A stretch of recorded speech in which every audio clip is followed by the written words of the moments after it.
विशेष बात नहीं, बातें तो बहुत हुई समाज की।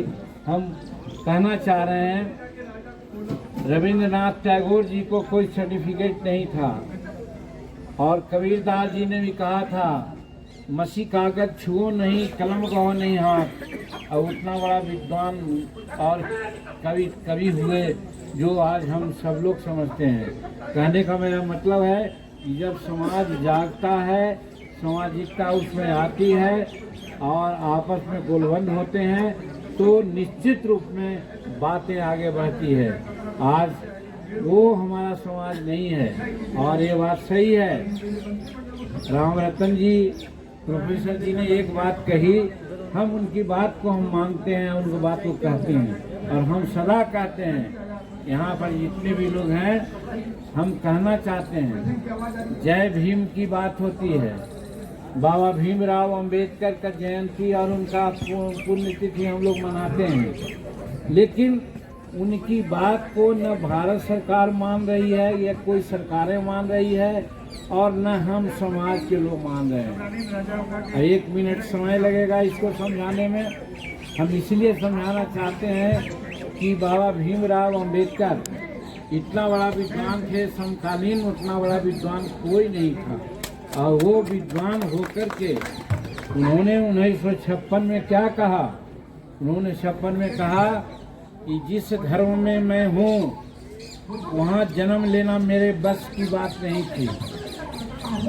जिस धर्म में माता पिताजी थे तो जन्म ले लिए, लेकिन मैं मरूंगा उस धर्म में नहीं, इसलिए कि वो धर्म में जाति पाति, ऊंच नीच, छुआछूत, अनेक प्रकार की बुराइयां हैं। इसलिए 1956 में आप लोग जानते हैं कि वो बुद्ध धर्म को अपनाया था, और उसके पीछे उनकी मंशा थी कि जाति विहीन समाज की कल्पना हो। जब तक जाति विहीन समाज की कल्पना नहीं होगी, तब तक समाज एक नहीं होगा, या हिंदुस्तान की सॉवरेनिटी अक्षुण्ण नहीं रहेगी। लेकिन आज क्या हो रहा है? आज शेड्यूल कास्ट में ही हम लोग ब्राह्मणवाद की बात करते हैं, मनुवाद की बात करते हैं, लेकिन ये कहते नहीं कि जब हम उंगली उठा रहे हैं कि वो हम लोग गलत करके मनुवाद की व्यवस्था ब्राह्मणवादीवाद के चलते हमको बांटे हैं, तो ये 3 उंगली हमको कह रही है कि आप क्या कर रहे हो। ये चीज़ हम लोग नहीं सोच रहे हैं, और यही कारण है कि छोड़ दीजिए उन लोगों को जो बाहर से आए हैं, जो हमारे देश के नहीं वो लोग हैं, मूल निवासी हम लोग यहाँ के हैं। ये मित्र मत हमारे पत्रकार मीडिया के साथी लोग इस बात को जरूर उछालेंगे, क्योंकि ये बात जब हम बोलते हैं तो बिहार का मीडिया कहता है जीतन मांझी का बिगड़ा बोल। तो यही बिगड़ा बोल है कि कुछ लोग बाहर से आकर के हम पर लोग राज कर रहे हैं, और हम जो 85% हैं छोड़ दिया है मनुवादी व्यवस्था में। और यही कारण है कि डॉक्टर भीमराव अंबेडकर ने 1927 में मनु स्मृति को जलाने का काम किया था।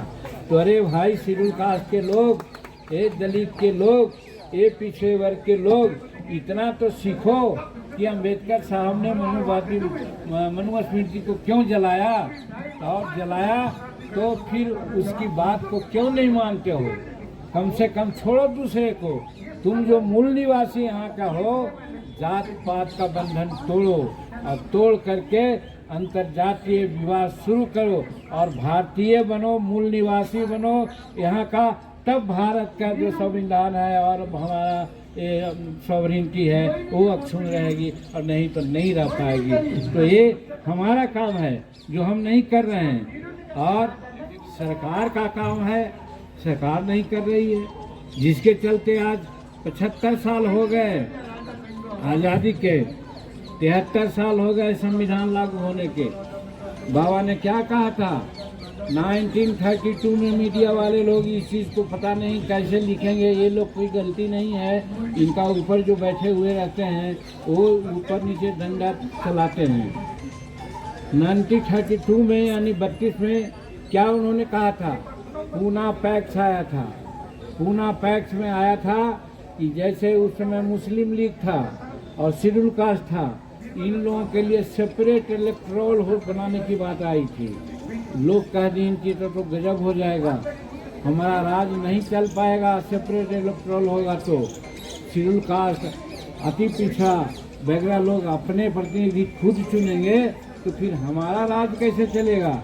इसलिए उन लोगों ने महात्मा गांधी को बहकाया, उस्काया और कहा कि सेपरेट इलेक्टोरल होने से जातीय विभेद हो जाएगी। और बाबा दिल के सरल आदमी वो बैठ गए अनशन पर, और बैठ गए तो जब 15-14 दिन हो गया, नाम नहीं लेना चाहेंगे, आग लग जाएगी। कुछ लोगों ने बाबा महात्मा गांधी को समझाया कि अम्बेडकर को समझाइए, नहीं तो क्या हो सकता है। तो बाबा को कहा गया, ए अम्बेडकर, अगर बुढ़ऊ मर जाएंगे, 16 दिन हो गया उपवास का, तो समूचे हिंदुस्तान में आग लग जाएगी। इसलिए आप पूना पैक्ट पर दस्तखत कर दो। दस्तखत का मसौदा ये था कि अन्य बातों के अलावा ये सेपरेट इलेक्टोरल को हटा करके जाति जनगणना के आधार पर हमारा आरक्षण की व्यवस्था की गई। यानी लोटा दिखला करके बटलो ही गायब कर दिए। देहात में हम लोग कहते हैं कि छोटा चीज दिखला के बड़ा चीज गायब कर दिए, और वही आरक्षण लेकर के आज तक हैं। आज सेपरेट इलेक्टोरल की बात क्यों नहीं होती है?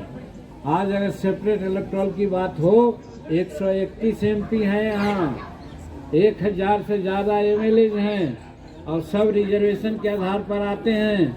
हम बाबा साहब दशरथ बाबा के नाम पर आए हुए सभी लोगों से कहना चाहते हैं, और हिंदुस्तान के लोगों को कहना चाहते हैं कि हमको जब तक सेपरेट इलेक्टोरल नहीं दिया जाएगा गरीबों को, दलितों को और पिछड़ों को, तब तक वो बड़े लोग जो है 15% हम लोगों को उभरने नहीं देगा। जैसे आज तक है, सब सत्ता में वही लोग रहेगा। आज सेक्रेटेरिएट में चले जाइए, सेंट्रल सेक्रेटेरिएट में कितनी संख्या हम लोगों की है? उन लोग 15% है, लेकिन उसकी जनसंख्या वहाँ 85% है। आज वही सत्ता चलाते हैं।